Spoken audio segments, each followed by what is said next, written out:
જય આદિવાસી, જય જોહાર। આવું ઢીલું ઢીલું નહીં ચાલશે હે કે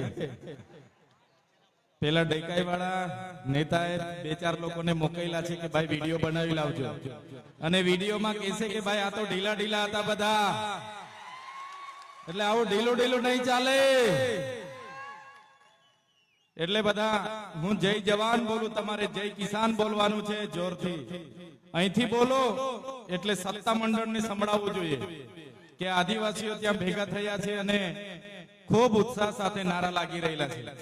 નારા તો ભાઈ લગાડવા પડશે, તમારે લગાડશો ને બધા? નારા તો લાગવા જ જોઈએ આપણી સભામાં।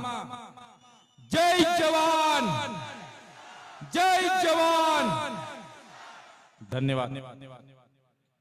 આજની આ સભામાં મારી સાથે મંચસ્થ ઉપસ્થિત છોટાઉદેપુર લોકસભાના પ્રભારી એવા મુકેશભાઈ બારિયા, નર્મદા જિલ્લા આમ આદમી પાર્ટીના પ્રમુખ એવા નિરંજનભાઈ વસાવા, સાથે જનરલ સેક્રેટરી એવા વિક્રમભાઈ તડવી, સાથે ઉપપ્રમુખ આશીષભાઈ, ગિરિરાજભાઈ અને મંચસ્થ ઉપસ્થિત તમામ વડીલો, માતાઓ, બહેનો અને મારી સામે ઉપસ્થિત થયેલા હજારોની સંખ્યામાં મારા પિતા સમાન મારા વડીલો, સંતો, મહંતો, આગેવાનો, મારી માતા તુલ્ય મારી માતાઓ, મારા યુવાન સાથી મિત્રો, બધાને ચૈતર વસાવાના જોહાર કરું છું, સૌને મારા નમન કરું છું। હમણાં થોડા દિવસથી હું મીડિયામાં જોઉં છું, લોકસભાના સદનમાં જે મનરેગા હતી એ મનરેગા યોજનાનું નામ બદલી કાઢવામાં આવ્યું છે। જાણો છો ને બધા?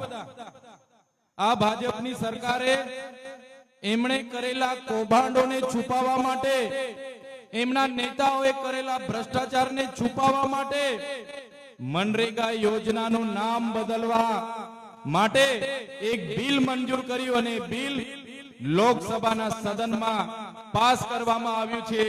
ત્યારે આ ભાજપની સરકારને અમે આ મંચ પરથી કહેવા માંગીએ છીએ, મનરેગાનું નામ બદલવાથી તમારા બધા કૌભાંડો અમે ભૂલવાના નથી, એ ભ્રષ્ટાચારીઓને અમે છોડવાના નથી। આ નામ બદલનારી આ સરકાર તમે જોઈ લો, મનરેગાનું નામ જી રામજી, ભગવાન રામના નામે નાખ્યું। જી રામજી, અમારા વડીલો, અમારા સંતો, અમારા મહંતોએ અમને કીધું રામજી તો આપણા હૈયે વસે છે, છતાં આ ભાજપની સરકાર ભગવાન રામને પણ એમના કૌભાંડો છુપાવવા માટે ઉપયોગ કરે છે। એ સરકારને જાકારો આપવાનો છે। હવે આપણે શું બોલવાનું? આપણે મનરેગાના કૌભાંડ, મનરેગાના કૌભાંડ, મનરેગાના ભ્રષ્ટાચાર આવું બોલતા હતા। હવે એવું ના બોલે, કેમ કે ભાજપ વાળાને શરમ આવે, એટલે હવે જી રામજી નામ રાખ્યું, એટલે હવે આપણાથી જી રામજીના કૌભાંડ એવું બોલાય? ના બોલાય। જી રામજીના કૌભાંડ આપણાથી બોલાય? ના બોલાય। જી રામજીના ભ્રષ્ટાચારીઓ આપણેથી બોલાય? ના બોલાય। એટલે આ નામ બદલવાની આ સરકારની જે આવડત છે, એ સરકારને ઘડીકમાં નામ બદલે, ઘડીકમાં મંત્રીમંડળ બદલે, પણ આ મંચ પરથી હું કહેવા માંગુ છું, આ મંચ પરથી હું કહેવા માંગુ છું, વડીલો, મારી માતાઓ, મારા યુવાનો, જો તમારો સહકાર આ જ રીતે અમને મળતો રહ્યો તો 2027માં એમની સરકાર અમે બદલી નાખીશું। આપણા વડીલોએ કીધું છે ને, ભેંસ ઓછું દૂધ આપે એટલે એનો કિલો બદલવાથી દૂધ વધતું, ભેંસ ઓછું દૂધ આપે એના ખીલા બદલીએ તો દૂધ વધતું, એટલે આપણે ભેંસ જ બદલી નાખવી પડે ને। એટલે આ સરકારને પણ આપણે કહેવાનું છે, તમારા કૌભાંડો, તમારી નિષ્ફળતાઓ છુપાવવા માટે તમે મંત્રીમંડળ બદલો છો, એ મંત્રીમંડળ નવું આવ્યું એમાં પણ કઈ હવા છે નથી, એટલે 2027માં અમે સરકાર બદલી કાઢવાના છે। અહીંયા બેઠેલા લોકોને ખબર છે, આગળ આ લોકોએ કીધું એમ અગ્નિવીર, જ્ઞાન સહાયક, એક પેડ માં કે નામ, આત્મનિર્ભર બનો, સ્વદેશી અપનાવો, ભલભલા નવા નવા નામો લાવીને આવે છે આ સરકાર. રથયાત્રાઓ કાઢે છે. ત્યારે આજે આપણા વિસ્તારની હાલતની વાત કરું તમને. અહીંયા બેઠેલા કેટલાય વડીલો એવા છે એમની પોતાની જમીનો આ નર્મદા ડેમમાં ગઈ છે. અહીંયા બેઠેલા કેટલાય વડીલો એવા છે જેમની જમીનો આ કરજણ ડેમમાં ગઈ છે. અહીંયા બેઠેલા કેટલાય વડીલો એવા છે જેમની જમીનો આ નર્મદાની મુખ્ય કેનાલમાં ગઈ છે. અહીંયા બેઠેલા કેટલાય લોકો એવા છે જેમની જમીનો સ્ટેચ્યુ ઓફ યુનિટીમાં ગઈ છે. અહીંયા બેઠેલા કેટલાય વડીલો મારી સામે એવા છે કે જેમની જમીનો વિયર ડેમમાં ગઈ છે. ત્યારે આપણે કઈ બોલતા નથી. આપણા નેતાઓ જ્યારે બારોબાર આ લોકોને ઠરાવો આપી દેતા હોય છે ત્યારે આ લોકો ફરી આપણી જમીનો નેશનલ હાઈવે 56 માં લેવા માટે આવવાના છે. આપણી જમીનો હાઈ સ્પીડ કોરિડોર જે અંકલેશ્વર થી એકતાનગર આવે છે એમાં જમીનો લેવા માટે આવવાના છે. આ લોકો આપણી જમીનો સાપુતારાથી સ્ટેચ્યુ ઓફ યુનિટીના કોરિડોરમાં લેવા માટે આવવાના છે.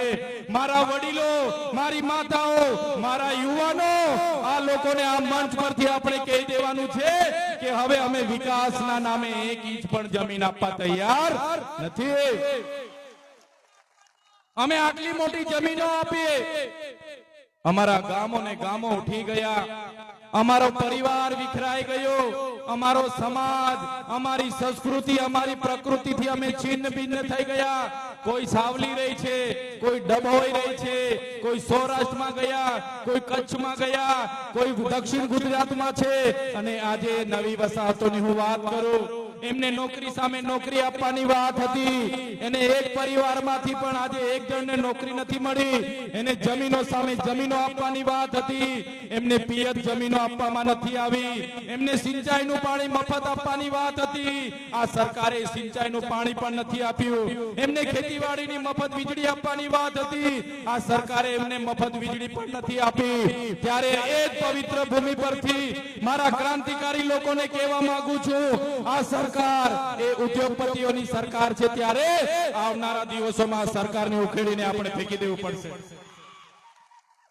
આપણી સામે આપણી બહેનોના ઝૂંપડા જ્યારે તોડતા હતા, અમે જ્યારે ડેડિયાપાડાથી અમારી દક્ષાબેનનો ફોન આવ્યો, રાતે ફોન આવ્યો, ચૈતરભાઈ 2 વાગે આવીને પોલીસ વાળા અમને ઘરમાં પૂરી દીધા છે.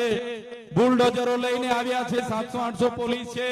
અને એક બાજુથી ઘરો તોડતા તોડતા 34 લોકોના ઘર તોડી નાખ્યા. બહેનો અમને ફોન કરે રડતા જઈને, અને અમે ત્યાં પહોંચવાના પ્રયાસો કર્યા. પોલીસ અધિકારીઓ અમને રસ્તે રોકી લીધા, કોર્ડન કર્યા, અમને લઈ જવાના પ્રયાસો થયા.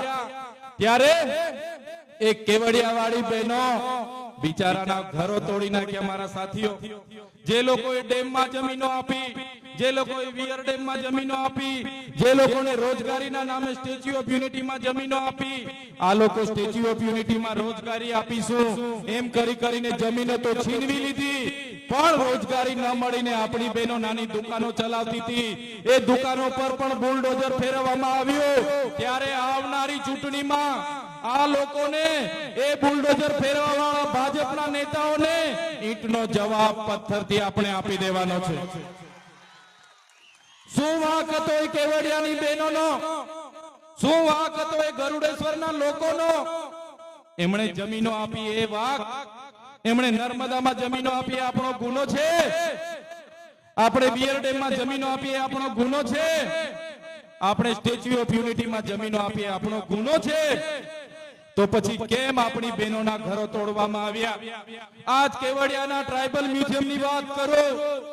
મારા આદિવાસી સમાજના 2 યુવાનો, ગબાડાનો યુવાન મારો જયેશભાઈ તડવી અને બીજો એક યુવાન રાતે જમ્યા પછી બેસવા ગયા.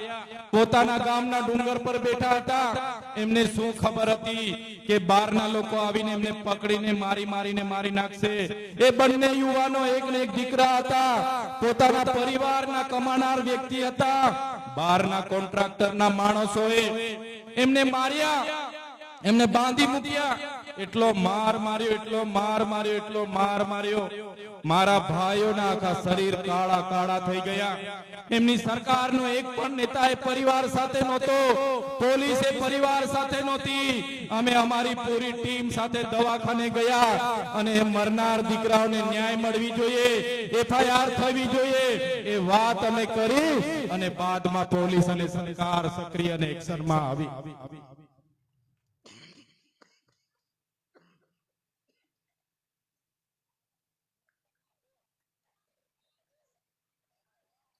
સાથીઓ, જે આપણા ભાઈઓને મારી નાખવામાં આવ્યા એ પરિવાર જ્યારે અમારા ખભા પર હાથ મૂકીને રડતું હતું ત્યારે એમનું દુઃખ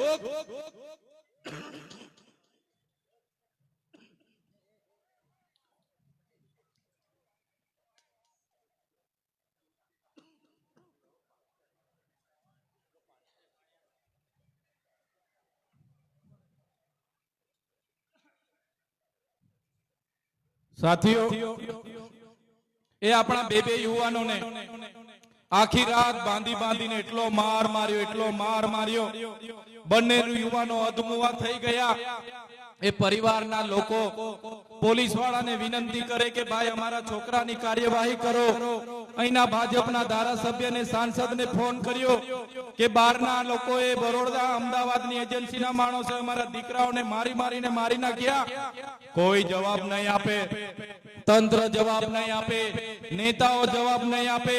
અમને રડતા જઈને ફોન આવ્યો સવારે 8 વાગે. મને કીધું ચૈતરભાઈ, અમારા દીકરાઓને મારી મારીને મારી નાખવામાં આવ્યા છે, તમે હોસ્પિટલે આવો. અમે હોસ્પિટલે પહોંચ્યા. એ જયેશભાઈના મમ્મી અને પપ્પા, એ બીજા ભાઈ હતા એના મમ્મી અને પપ્પા અમારા ખભા પર હાથ મૂકીને રડે. એમનું દુઃખ અમે મહેસૂસ કર્યું. અમને થયું કે અમારો ભાઈ, અમારો એક ને એક દીકરો, એક ને એક ભાઈ, અમને અમારા ભાઈઓને જે જનતાએ માર્યા છે, જે બહારના લોકોએ માર્યા છે, એમના પર કાર્યવાહી થવી જોઈએ. અમે ત્યાં મોરચો લઈને ગયા, એસપી કચેરીએ ગયા અને કાર્યવાહી કરાવી. ત્યારે એ દીકરાઓને ન્યાય મળ્યો, એમને વળતર મળ્યું. ત્યારે નેતાઓને હું કહેવા માંગુ છું, જ્યારે કેવડિયામાં એ 2 યુવાનોને મારી નાખવામાં આવ્યા, જ્યારે દિવાલ ખસી પડી ત્યાં 3 યુવાનો મરી ગયા. તિલકવાડામાં હમણાં 2 યુવાનો મરી ગયા. ત્યારે યુવાનોની વાત કરવા માટે કોઈ આવ્યું નહીં. અને ચૈતર વસાવા જ્યારે એમના માટે આવે, ચૈતર વસાવા જ્યારે ઝૂંપડા તોડે એ બહેનો માટે આવે, ચૈતરભાઈ વસાવા જેની જમીનો જાય એના માટે આવે, ત્યાં અહીંના નેતાઓ કે આ ચૈતર વસાવા કેમ અહીંયા આવે છે?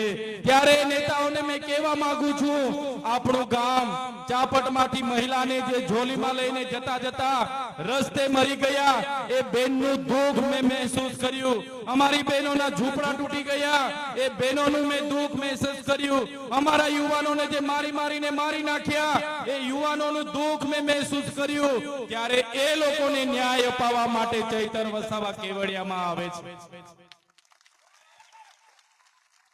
તમારા માટે મત મહત્વના હશે, ચૂંટણી મહત્વના હશે, મતબેંક મહત્વનો હશે. ચૈતર વસાવા માટે અમારો સમાજ મહત્વનો છે.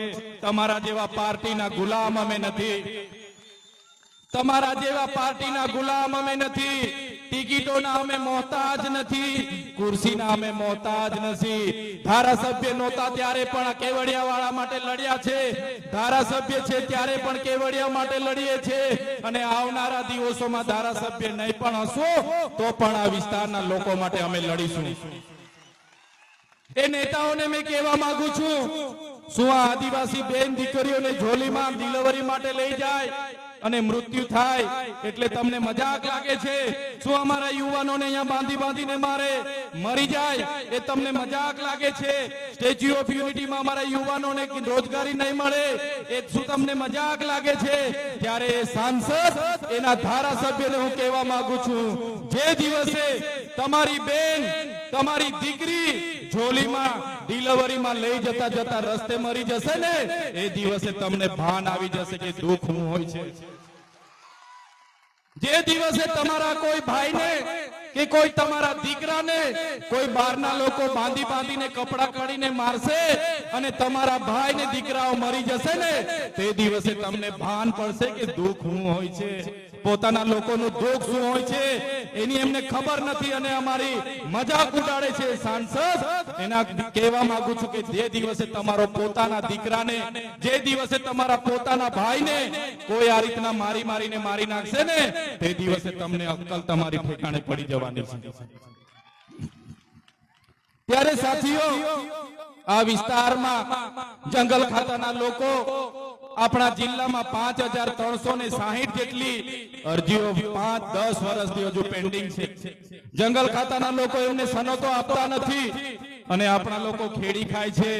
એને ત્યાં જમીન માપણી વાળાને મોકલે છે, જંગલ ખાતા વાળાને મોકલે છે અને ખેડૂતો પર ખોટા કેસ કરવામાં આવે છે, ખેડૂતોને જંગલમાં મારવામાં આવે છે અને જંગલ જમીન છોડાવી દેવામાં આવે છે. ત્યારે મેં જંગલ ખાતા વાળાને પણ કેમ છું, તમારો જંગલ સંરક્ષણનો કાયદો તો 1864 માં બન્યો તો, તમારું જંગલ ખાતું તો 1927 માં બન્યું હતું. આ જંગલો પર અમારા આદિવાસીઓ હજારો સાલથી રહી છે અને આ જંગલ અમારા છે. આ જંગલ એ અમારા આદિવાસીઓ સાચવેલા છે. અમારા આદિવાસીને દાંતણ જોઈ તો ડાળકીનું દાંતણ જ ભાંગીને લાવે, એ કોઈ ઝાડને કાપતા નથી. અમારા આદિવાસીઓને ઘર માટે દાંડી જોઈ તો દાંડી જ કાપી લાવે, અમારા આદિવાસીઓને થાંભલી જોઈ તો થાંભલી કાપી લાવે. આખા જંગલને અમે નાશ કરતા નથી. એટલે જંગલ ખાતા વાળાને કહેવા માંગુ છું, તમારી સરકાર, તમારું જંગલ ખાતું, તમારું પોલીસ ખાતું પણ નહોતું ત્યારથી અમારા લોકો આ જંગલમાં રહી છે, એમને હેરાન કરવાનું બંધ કરી દેજો. અમારા આદિવાસીઓને હેરાન કરવાનું બંધ કરી દેજો. જંગલ ખાતા વાળા સાંભળી લે કાન ખોલીને, અમારા આદિવાસીઓને હેરાન કરવાના બંધ કરી દેજો.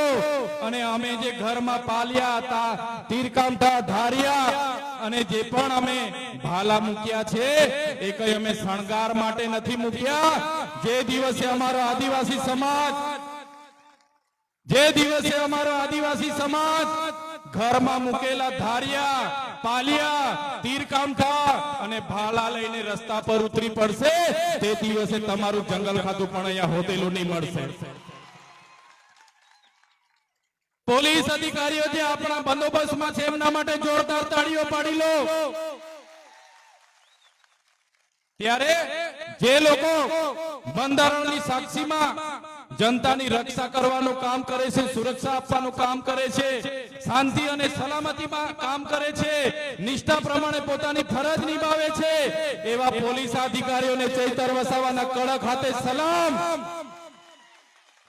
પણ જે પોલીસ અધિકારીઓ અમારા યુવાનોને રસ્તે ઉભા રાખીને મારે છે, અમારા ખેડૂતો પર 500,000 રૂપિયા લૂંટી લે છે, અમારા લોકોને રેડ પાડીને ડરાવે છે, એ પોલીસ અધિકારીઓને પણ આ મંચ પરથી કહેવા માંગુ છું, એ ભ્રષ્ટાચારી પોલીસ અધિકારીઓ સાંભળી લે, એ હપ્તાખોરી પોલીસ અધિકારીઓ સાંભળી લે. અમારા લોકોને હેરાન કરવાનું બંધ કરી દેજો. નહીં તો આવનારા દિવસોમાં 2027માં આમ આદમી પાર્ટીની સરકાર બનવાની છે. તમારા બધાના પટ્ટા ઉતારાવીને મૂકી દઈશું અમે. ભ્રષ્ટાચાર પોલીસ અધિકારીઓ સાંભળી લેજો. કલેક્ટરના ઈશારે, ભાજપના નેતાઓના ઈશારે કોરિડોરમાં અને હાઈવેમાં અમારા લોકોની જમીનો લેવા નહીં આવતા. તમારા બધાના ટાટિયા તૂટી જશે આ વિસ્તારમાં. આજે મંચ પરથી કેમ છે? આજે અમે નર્મદામાં જમીનો આપી, નહેરોમાં જમીનો આપી, કરજણમાં જમીનો આપી, અમે આજે રેલવેમાં જમીનો આપી, નેશનલ હાઈવેમાં જમીનો આપી, કોરિડોરમાં જમીનો આપી, સ્ટેચ્યુ ઓફ યુનિટીમાં જમીનો આપી. આજે નહેર અમારા ગામડાઓમાંથી જાય છે, નહેરનું પાણી કચ્છ સુધી પહોંચે છે. મારા આદિવાસીઓને આજે પાણી આપવામાં નથી આવતું. શું વાંક છે મારા આદિવાસીનો, જે પોતાનું પાણી જોઈ શકે છે પણ લઈ નથી શકતો? તમે કચ્છ લઈ જાઓ, અમે કહીએ છીએ કાશ્મીર લઈ જાઓ, અમને વાંધો નથી, પણ આ પાણી પર પહેલો અધિકાર અમારા આદિવાસી લોકોનો છે. આ નર્મદાનું પાણી, આ નર્મદા મૈયા અમારી માતા છે અને નર્મદાનું પાણી અમારું જીવન સમાન અમૃત છે. આવનારા દિવસોમાં નર્મદાના નહેરનું પાણી અમારા આદિવાસીઓને નહીં આપવામાં આવે તો આ નહેર બંધ કરવા માટે પણ આપણે આગળના દિવસો આગળ આવીશું. નહેર બંધ કરવા માટે અમને મજબૂર નહીં કરશો. આ ગુજરાતની ભાજપની સરકારને અમે કહેવા માંગીએ છીએ, આદિવાસી સમાજ આજે જાગી ગયો છે. જે દિવસે તમે અમારા આદિવાસી સમાજને કેવડિયામાં ઝૂંપડા તોડવાની વાત કરશો, અમારા યુવાનોને કેવડિયામાં બાંધીને મારવાની વાત કરશો, અમારા ખેડૂતોની જમીનો છીનવવાની વાત કરશો, તે દિવસે ગાંધીનગર પણ દૂર નથી. ગાંધીનગર આવીને નેપાળવાડી કરવામાં પણ અમને વાર નહીં લાગે. સાથીઓ, અમે મનરેગા કૌભાંડ માટે બોલ્યા. આ વિસ્તારમાં નળ સે જલ થઈ ગયું અને નળમાંથી પાણી નથી આવતું, એ કૌભાંડ અમે બહાર પાડ્યું. આ વિસ્તારમાં કેવડિયાના લોકો માટે અમે લડવા માટે આવીએ. નેશનલ હાઈવે 56 ના લોકો માટે જમીન લૂંટાતી હોય એના માટે લડવા માટે આવીએ. કરજણના લોકોના એમના અધિકારો મળે, એ વિસ્થાપિતોને એમના જમીન સામે જમીન મળે, નર્મદાની વિસ્થાપિતોને જમીન સામે જમીન મળે, સ્ટેચ્યુ ઓફ યુનિટીમાં આપણા યુવાનોને રોજગારી મળે અને એ જ પ્રકારે આપણી શાળાઓમાં સારા શિક્ષકો આવે, બાળકોને સારી આંગણવાડી મળે અને આપણા વિદ્યાર્થીઓ ઉચ્ચ અભ્યાસ કરી શકે એના માટે પોસ્ટ મેટ્રિક સ્કોલરશિપની યોજના મળે. એ બાબતની રજૂઆતો કરીએ, સરકારને રોડ પર બોલીએ, વિધાનસભામાં બોલીએ. અહીંના પોલીસ અધિકારીઓ આપણા યુવાનોને મારતા હતા, હેરાન કરતા હતા, એમની સામે અમે લડ્યા. ત્યારે અહીંના ભાજપના નેતાઓને, એમના પોલીસ અધિકારીઓને ગમ્યું નહીં. અમે જ્યારે કેવડિયાની બહેનો માટે લડવા માટે આવતા હતા, ઝરવાણીમાં અમને પકડી લીધા અને પકડીને અમને કેવડિયા એસઓયુમાં લઈ આવવામાં આવ્યા અને એસપી, એના સીઓ અને એમના એમડી બધાએ કીધું, ચૈતરભાઈ સરકાર સાથે રહેજો, સરકાર કરે એ રીતના કરજો, નહીં તો સરકાર તમને ધ્યાનમાં રાખે છે, તમને આવનારા દિવસોમાં જેલમાં નાખશે. અમે કીધું, તમારે જેટલી જેલો કરવાની હોય કરજો, આ ચૈતરભાઈ વસાવા કેવડિયા વાળા માટે લડશે. અને અમે નથી ડર્યા, જેલોથી નથી ગભરાયા, નથી બીધા. અને અમને હમણાં જેલ કરી હતી, બધાને ખબર હશે, જોયું ને બધાએ.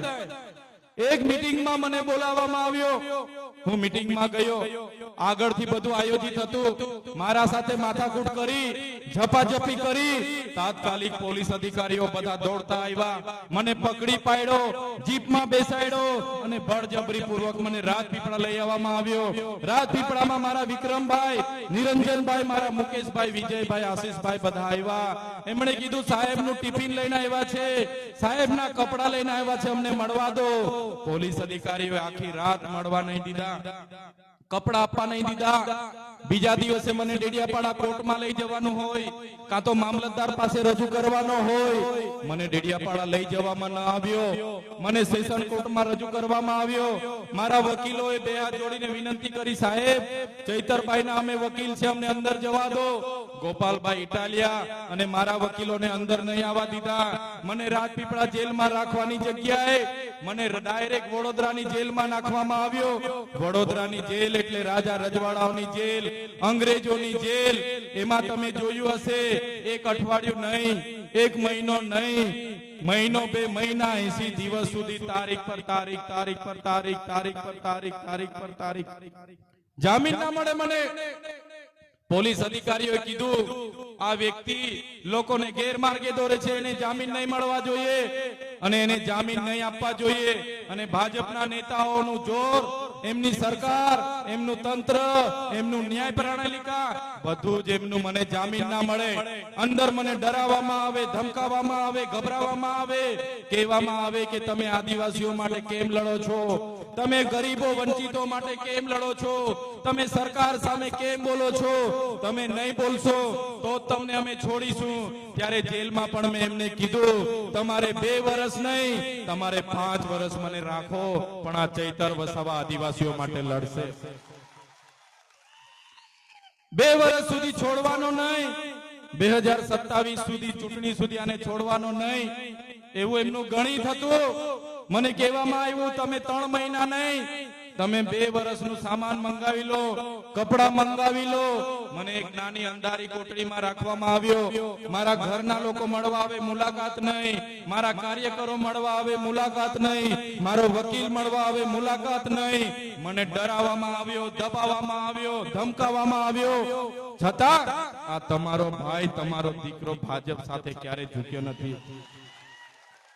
તમારા બધાના આશીર્વાદ હશે, મારી બહેનોની પ્રાર્થના હશે, મારી બહેનોની માનતા હશે, મારા યુવાનોનો સહકાર હશે, આ તમારો દીકરો એમની જેલોમાંથી છૂટીને આજે બહાર આવીને તમારી વચ્ચે ઉભો છે.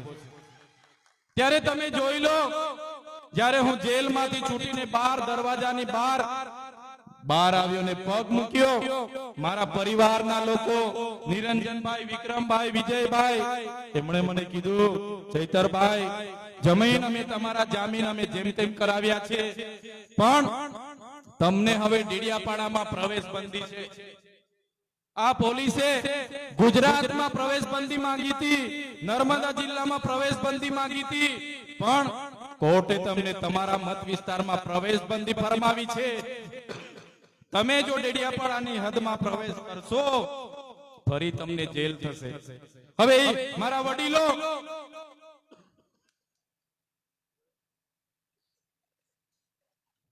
વડીલો, મારી બહેનો, મારા યુવાનો, તમે વિચાર કરો.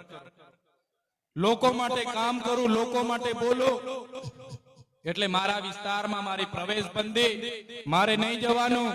જે લોકોએ મને 1 લાખથી પણ વધારે મત આપ્યા, જે લોકોએ મને મારા સામાન્ય પરિવારમાંથી હું આવું છું છતાં આટલી યુવાનીમાં મને ધારાસભ્ય બનાવ્યો, એ લોકોના સુખના ને દુઃખના પ્રસંગોમાં મારે નહીં જવાનું. મારી ડેડિયાપાડામાં ઓફિસ, ત્યારે એને લોકોનું હું કામ કરું. ડેડિયાપાડાનું બોગજ મારું ગામ, ત્યાં મારું ઘર, મારો પરિવાર, પણ ત્યાં મારે 1 વર્ષ સુધી નહીં જવાનું. આજે પણ હું મને ત્યાં પ્રવેશ બંધી છે, એ હદમાં હું પગ મૂકું તો ફરી મને વડોદરા જેલમાં લોકો નાખી દે. પોલીસ મારી સાથે રહે, મારું બધું ધ્યાન રાખે. ત્યારે હું હમણાં રાજપીપળામાં રહીને લોકોના કામ કરું છું, તે પણ આ ભાજપના નેતાને ગમતું નથી. હમણાં અઠવાડિયા પહેલા સાંસદે કીધું કે આ રાજપીપળામાં રહીને જૂના રાજના લોકો માટે રોડ માંગે છે, એને રાજપીપળામાંથી પણ આપણે દૂર કરી દેવો પડશે. ત્યારે ભાજપના નેતાઓને, એમની સરકારને, એમની પોલીસને હું કહેવા માંગુ છું, તમે મને ડેડિયાપાડામાંથી દૂર કરી દીધો છે, તમે મને રાજપીપળાથી દૂર કરી દેશો, તમે મને ગુજરાતમાંથી દૂર કરી દેશો, પણ આ ચૈતર વસાવા અમારા લોકોના દિલમાં રહી છે, ત્યાંથી ક્યારે મને દૂર નથી કરી શકવાના. અમારા વડીલોના દિલોમાં અમે રહીએ છીએ, મારી માતાઓના આશીર્વાદ અમને મળે છે, મારા યુવાનોનો મને સહકાર મળે છે. તમે મને ભલે ડેડિયાપાડાથી દૂર કરી દીધો હોય, પણ ચૈતર વસાવાને અમારા લોકોના દિલોમાંથી ક્યારે તમે નથી કાઢી શકવાના. તમે જોયું હશે, જ્યારે હું જેલમાં હતો, ભાજપના સાંસદો, એમના ધારાસભ્યો, એમના મંત્રી તંત્રીઓ એવું કહેતા હતા કે આમ આદમી પાર્ટી પૂરી થઈ ગઈ, ચૈતર વસાવાનું પૂરું થઈ ગયું, ચૈતર વસાવા હવે આવવાના નથી. હું તમારે આશીર્વાદથી છૂટીનો આવ્યો અને તમારી વચ્ચે છું, ત્યારે નેતાઓને, એમની સરકારના, એમના મંત્રીઓને, એમની પોલીસને કહેવા માંગુ છું, તુમકો કા લગતા થા નહીં લौटेंगे, तुमको क्या लगता था नहीं लौटेंगे, गलत, जब तक तोड़ेंगे नहीं तब तक छोड़ेंगे नहीं. हमको क्या अंडू पंडू गंडू झंडू समझ के रखा है क्या? ये चैतर वसावा है, चैतर वसावा कभी झुकेगा नहीं. ત્યારે સાથીઓ, આમ આદમી પાર્ટી એ યુવાનો માટે લડનારી પાર્ટી છે, આદિવાસીઓ માટે લડનારી પાર્ટી છે, એટલે અમને જેલોમાં નાખવામાં આવે. અમારા યુવાનો તમે જોઈ લો, ગોપાલ ઇટાલિયા હોય, ઈસુદાનભાઈ ગઢવી હોય, પ્રવીણભાઈ રામ હોય, રાજુભાઈ કરપડા હોય, આજે ખેડૂતનો અવાજ બને છે, ત્યારે રાજુભાઈ કરપડા પણ આજે જેલમાં છે, પ્રવીણભાઈ રામ પણ આજે જેલમાં છે. પણ અમે ભાજપની શરણાગતિ નથી સ્વીકારતા. જે તમારો આશીર્વાદ અમને મળે છે, જે તમારા પ્રેમ અમને મળે છે, આવનારી ચૂંટણીમાં પણ હું તમને કહેવા માટે આવ્યો છું, મારા યુવાનો, મારા વડીલો, મારી માતા બહેનો, તમે તૈયાર થઈ જજો. આવનારી તાલુકા જિલ્લા પંચાયત તમારે બધાએ લડવાની છે અને જીતવાની છે. આવનારી તાલુકા જિલ્લા પંચાયત આ લોકોને સત્તા પરથી દૂર કરવું પડશે, કેમ કે એ લોકો સત્તા પર રહેશે તો આપણી જમીનોના ઠરાવો હજુ કરતા રહેશે. આપણી જંગલ જમીનના બાકી પેન્ડિંગ દાવાઓ પણ નહીં આપવા દેશે, સિંચાઈનું પાણી પણ નહીં આપવા દેશે, મનરેગામાં મળતી રોજગારી પણ નહીં આપવા દેશે અને આપણી સાથે ભેદભાવ કરશે. એટલે આવનારા દિવસોમાં આમ આદમી પાર્ટી તમને આહવાન કરે છે, અરવિંદ કેજરીવાલજી તમને આહવાન કરે છે, ચૈતરભાઈ વસાવા તમને આહવાન કરે છે, મારા યુવાનો, મારી માતા બહેનો, આવો બધા સાથે મળીને પરિવર્તન લાવીએ અને પરિવર્તનની શરૂઆત કેવડિયાના ગરુડેશ્વરથી કરીએ અને આખા ગુજરાતમાં લઈ જઈએ એ વિનંતી કરવા માટે અમે આવ્યા છીએ. કેટલાક સારા લોકો ભાજપમાં છે, કેટલાક સારા લોકો કોંગ્રેસમાં છે. આ મંચ પરથી એવા સારા લોકોને મારી વિનંતી છે, ભાજપ અને કોંગ્રેસની શરમ અને સંબંધ હવે છોડી દો. ભાજપ અને કોંગ્રેસની શરમ અને સંબંધ છોડી દો. આવો તમે રાજનીતિથી દૂર નહીં ભાગશો. તમે રાજનીતિથી દૂર ભાગશો તો આપણા પર ખોટા અને ખરાબ લોકો શાસન કરશે. એ લોકો